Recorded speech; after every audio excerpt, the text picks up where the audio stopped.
Frankenstein rises in shadow and light. Del Toro's creation looks haunting and right. But whispers of Netflix may dim the acclaim. Will the monster itself outshine the name?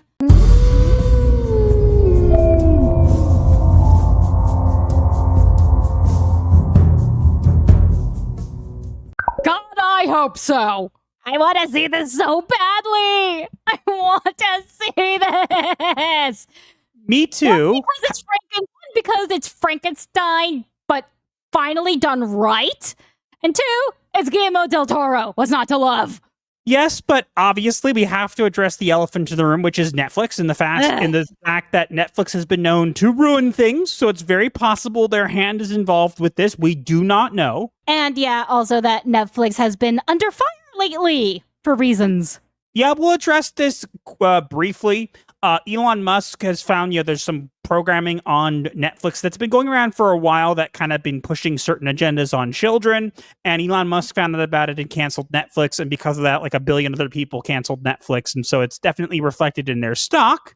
It's not something that that wasn't known. And the fact is, Frankenstein is going to be shown in theaters, apparently. Raven found out about this actually today. Yeah, in select theaters, October 17th, hopefully in one near us. It's right after Sukkot, and I really want to see it. I think it would be amazing to see this one in theaters.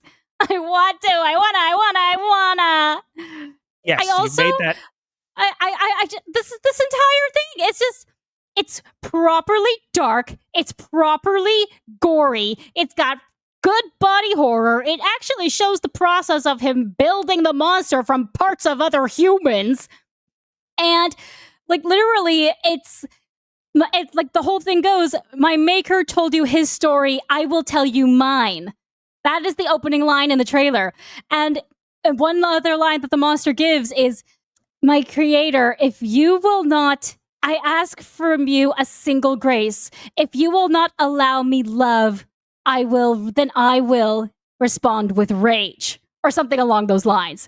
And it's like, powerful, because literally, if you've read the book, which I have, obviously, the monster just wants to be loved.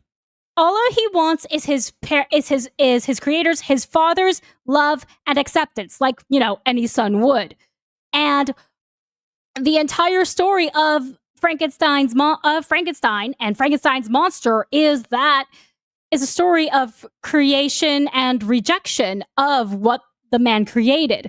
Some of the text on the screen of the trailer says only monsters play God. And like literally the whole thing about creating life is playing God.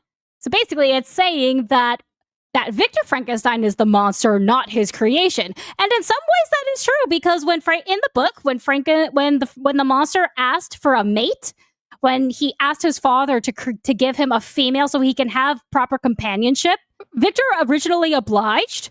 And then at the last moment, right as he was about to give it life, he tore the female apart and completely destroyed it. So The Bride of Frankenstein, Mary Shelley wrote that it was never finished and never actually created. And that threw the monster into such a rage that he actually went on a killing spree. And the last thing I want to say that I love, the title text is the same as the book. Your mic did not pick that up. Your mic kind of picked that up. Your mic did not pick that up. Okay, then just insert some, like, angel Oz or whatever. That's what I was doing.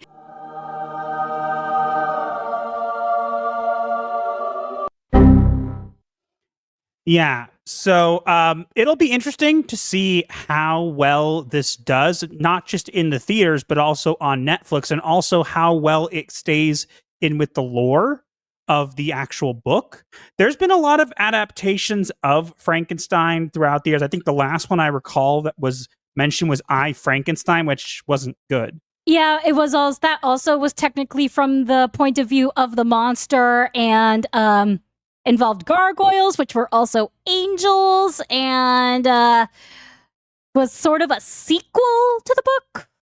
Yeah, it was weird. Yeah, so this looks good. I like how it looks. They're not. One of the things that I've noticed about this trailer in particular is obviously I've read the book. I read Frankenstein as well at some point. I think it was years ago, so I don't remember it as well.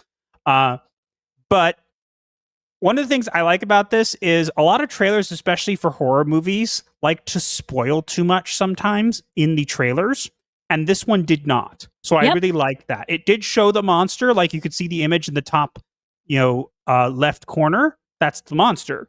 But you don't get to see how he fully looks. Like they're hiding it very clearly, which is good because that's something that will draw people to the movie, is actually being able to see wanting to see the monster. Now, Guillermo Del Toro does a great job with these kinds of things, so it might be good. My hope is that Netflix has not messed with it, because Netflix is known to do that. And B is that, maybe it'll do well in theaters. This looks good. If it adheres to the lore, obviously it's not going to adhere to the lore 100%. Most adaptations don't, and that's okay.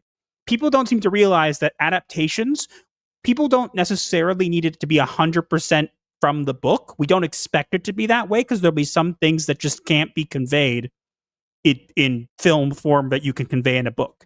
Mm-hmm. But it should be as close as possible, and it looks like this is definitely coming from a different perspective. It's trying to tell the story in a different way, and I am very, very much interested in this. And as we know, this is not the first Netflix thing that Guillermo del Toro has done. He's done also the Pinocchio, which I heard very good things about as well. Mm-hmm. And apparently, Netflix didn't really mess with that one that much. So as long as they haven't with this, that'd be good. I am going to throw out there, I'm not saying this is part of the second season curse because it's not a TV show, but Netflix is known to let one good thing out and then ruin it. So I'm really hoping they don't. It looks good. It looks like something interesting. And it's not just something that we wanted to discuss because it's spooky season. It just turned out to be a good time for it. But also it's because with something we actually want to see and we're excited about, because this looks good. This looks like it has something that a lot of things these days don't have in Hollywood and whatever, and that's passion.